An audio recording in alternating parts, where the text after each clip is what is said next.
Good morning, everyone. This is Father Nate, missionary priest in Italy, and thanks for joining us today, February 18th, on No Greater Delight, our podcast on Marian feasts and Marian meditations. Well, today, as usual, we have a great number of celebrations recalling Our Lady's intervention. The first stop is to Nuestra Señora del Rosario in Rota, Cádiz, Andalucía in Spain. So it's Our Lady of the Rosary. She is the patroness of the town of Rota.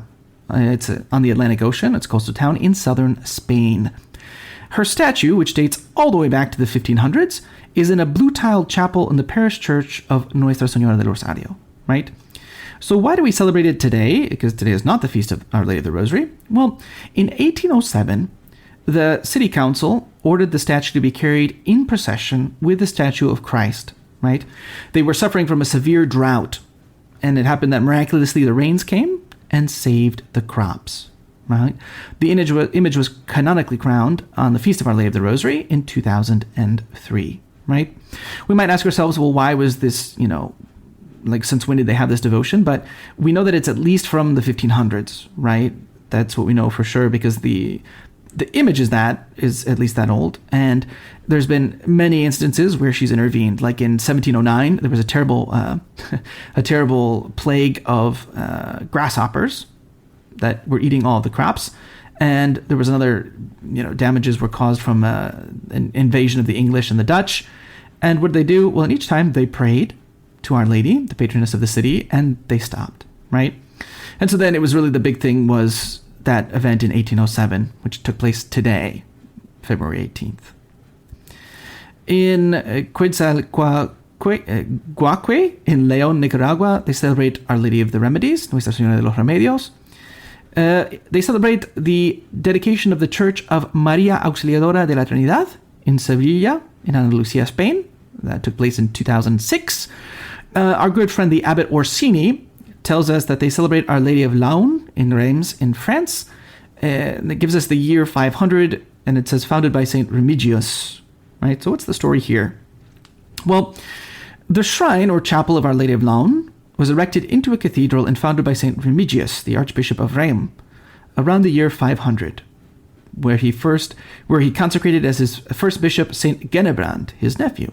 Right, we say that there was a number of miracles that were recorded there, and among them, we read that in the year 1395, there was seen on the steeple the picture of a crucifix, the wounds of which bled. Right.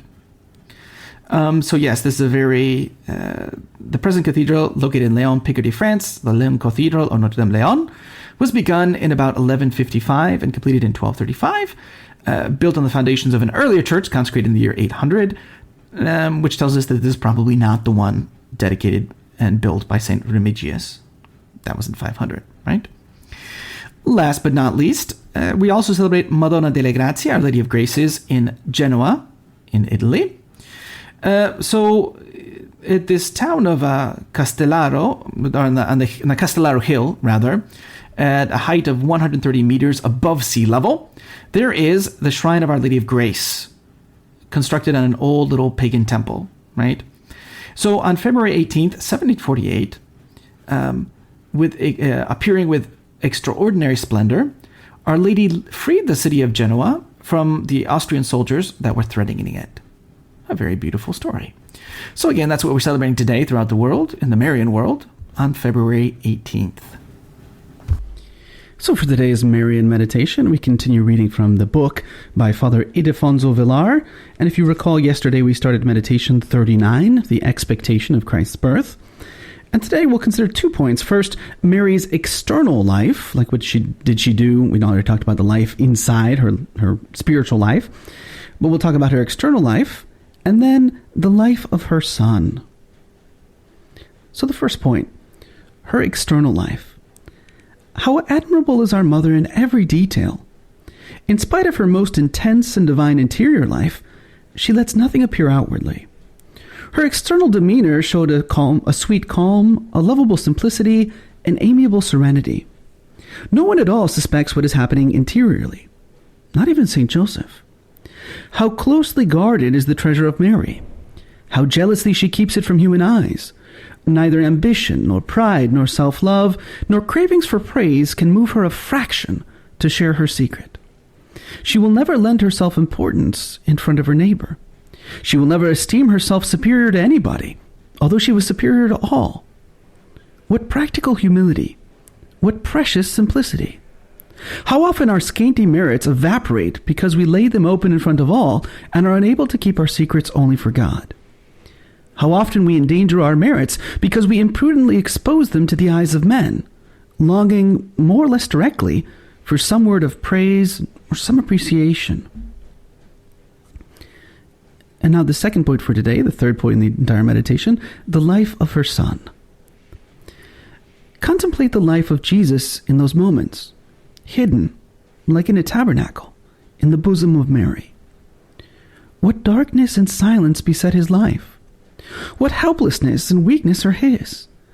He depends on her for everything. He must receive everything from her. And yet, meanwhile, he is governing the world. From there, he continues to be the joy of the angels. But above all, from there, with his divine presence, he is through his divine contact with his beloved mother, sanctifying Mary more and more. What an active intimacy, oneness of life and interior activity between Mary and her son, between the son and his mother. For today's reading from the book The Admirable Heart of Mary by St. John Eudes, we continue with chapter 2, which tells us how the meekness, patience, and clemency of God are mirrored in Mary's heart. But who can appreciate Mary's greater grief over the atrocious torments inflicted on her beloved son by the chosen people? She knew him to be innocence and sanctity incarnate. Yet she saw him persecuted and tormented, as though he were the greatest of criminals.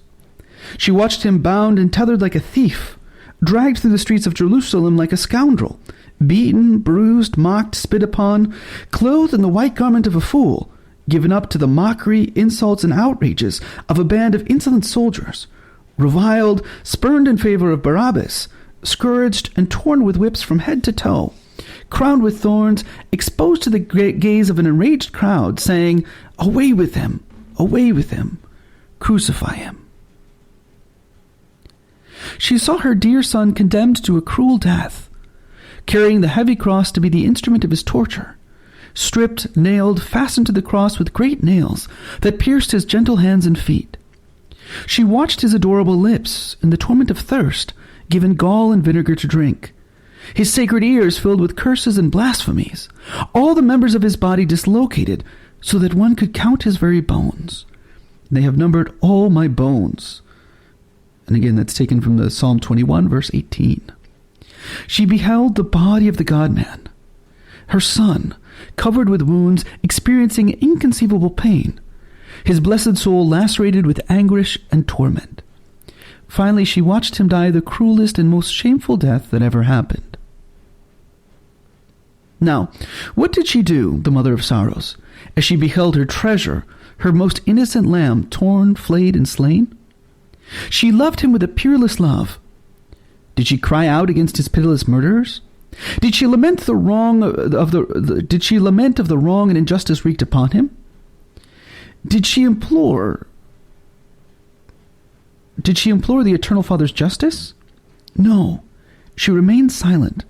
Not a word was seen or heard from her lips. Only her stifled sighs, her tears alone were seen. Her most gentle heart fought against the entry of any sense of injury, or the movement of impatience, or aversion or bitterness towards her cruel tormentors.